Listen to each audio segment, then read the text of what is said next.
There are simple mistakes that you can make with your 401k plan that can cost you a lot of money. But what if you need to take that money out of your 401k account? Well, our next guest is here with different options to avoid those costly mistakes. This is Amber Perry from Farmers Financial Solutions here with us. Nice to see you again. Nice to see you too. So what options do you have with your 401k or 403b when you leave a job, and what should you definitely not do with those funds?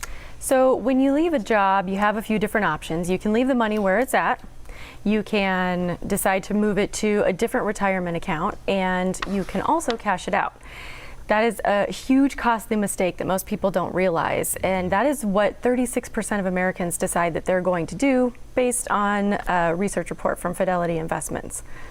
And you probably get penalized in a huge way. Is that Right. one of the biggest reasons? So not only do you get penalized by the IRS 10%, but then you have to pay taxes on that money because it was all considered pre-tax.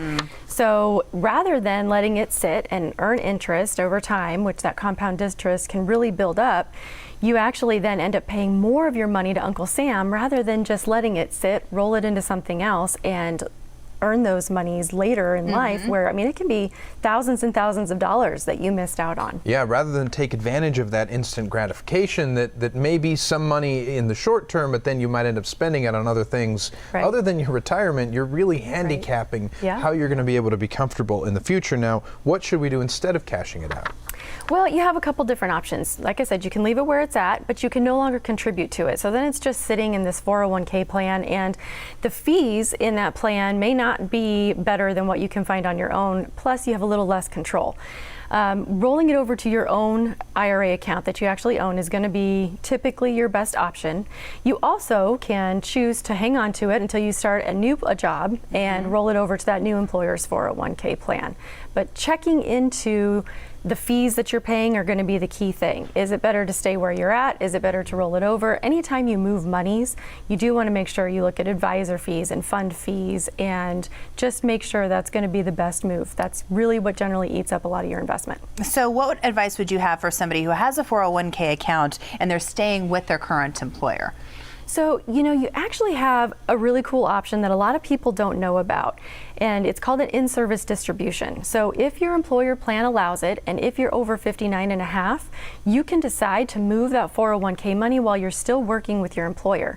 The benefits to that, again, would be one, possibly lesser fees, but you can control how you're investing it. You can control whether it's conservative, aggressive, and other different options that different types of plans have, so that you have a better option once you retire where you don't have to then move all those funds. I did have a client at one point that waited, left all their money, they were going to retire, but the company went out of business first.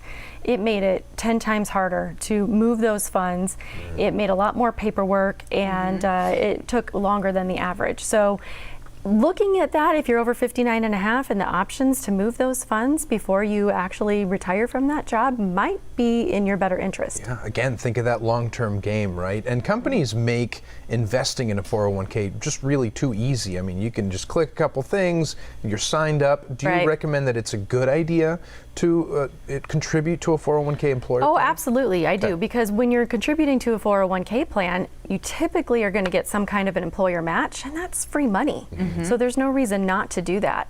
But you do want to look at how you're allocating those funds. That can make a big difference. I am happy to offer a free financial review for any of the Morning Blend viewers. It's a good idea to take a look at that and just see what your options are, and are you even investing in the right ones?